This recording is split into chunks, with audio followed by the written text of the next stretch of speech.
District Council Code Kasil Shillong, Arfundrutrik Young Arjar Far, Pynlong program Yelap, Nika Ordnance Program, Halor Case Information System, but eCourt Services. Kanik program La Pynlong, the Chingis Lang, but Honorable Computer Committee, High Court of Mekhalaya, but Mekhalaya State Legal Services Authority. Hakanik Snila Don Lang, the chest thank you, Nongbisha, Mekhalaya High Court, Kumukongsan, Hakaching Don Lang, Assembly, Nongbisha, District Council Code, Nalor Kiwepan. Coming to the program that we have, and why is it necessary that we adapt and acclimatize to the changing times?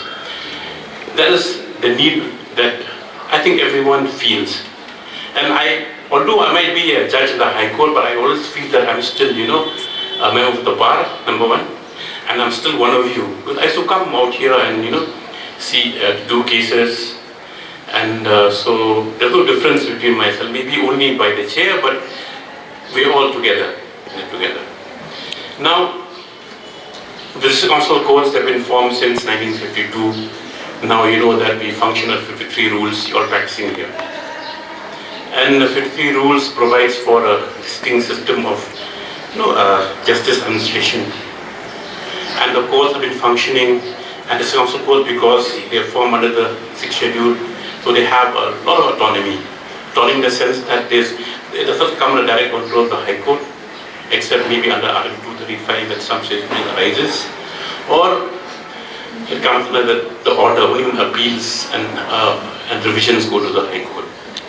So it's been functioning on its own, and sometimes it seems that it's a different orbit. So it's a parallel system, and as you know in Shillong we have many systems of justice operating. We have the Shillong civil courts, we have the council courts, we have the other normal courts. So the rules. So in these things, but the common objective we all have is an administration of justice. And the common objective for the lawyers, the bar of the bench, or anyone involved in this matter is that the public interest is uppermost. And in public interest, how we serve the public, how we serve the litigant public is very important. And so when this, after I took office, I used to talk to the judge. I said that I feel there's a need, because I come here as council lawyers, now they have a lot of difficulties. Now when in the other courts, they are put under the system of this case information system, and litigants and lawyers know the status of their cases and how the system operates and the reasons for delay and so on and so forth. So I felt that why should the fruits of politicization and computerization be kept away from district council? So that is why in my own way, whatever little way I could, I was trying to persuade the powers that be, that we need this. And before they said, no, it's not within our purview, because they run on a different stream, their appointed authority is different. They don't come under the administration of the formal judicial system. And so, but thankfully, after the pandemic came, then when this virtual courts and how the system developed after pandemic, especially, I think you all are very well aware, virtual courts became a normal way to do cases, and although we had relatively issues, so the thing developed, and so in the 2 years that we had, there's been a quantum jump in the manner of, which we thought was impossible before.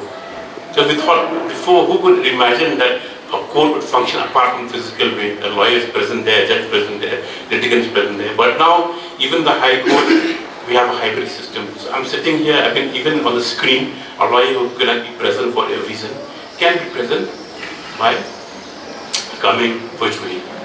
So in this regard, I am very happy that we could launch this program, that the council courts could be put within this ambit of this case information system. And remember, the lawyer especially, it is for your good and for the litigants. Because they will know, you don't need to carry a diary later on. It's just, you can just go out to the CIS app, whatever, and you can get the status of the cases.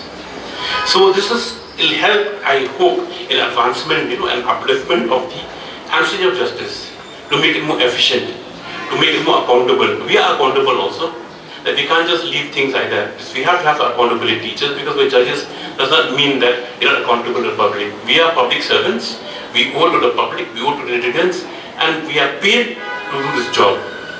And so we cannot shirk from that duty. So I'm happy that the system is up and working in the council. Other districts are still yet to be put in a right manner. So I'm happy, I'm very happy that I'm here today, and I'm here all of you in this small program.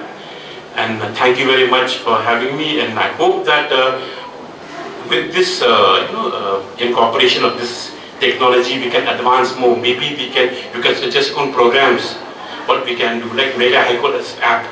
Maybe among the council also you can have your own app. Not only with jurisdiction, maybe with the executive committee, the cases are pending there, so on and so forth.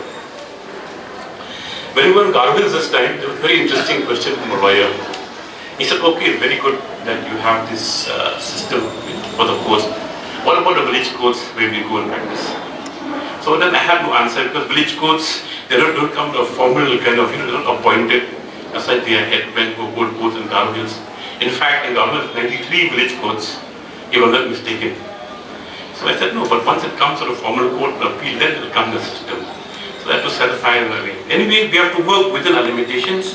We have to work within our, capabilities. But remember that this capacity that has been put should, build the capacity of all the lawyers, especially, and the judges.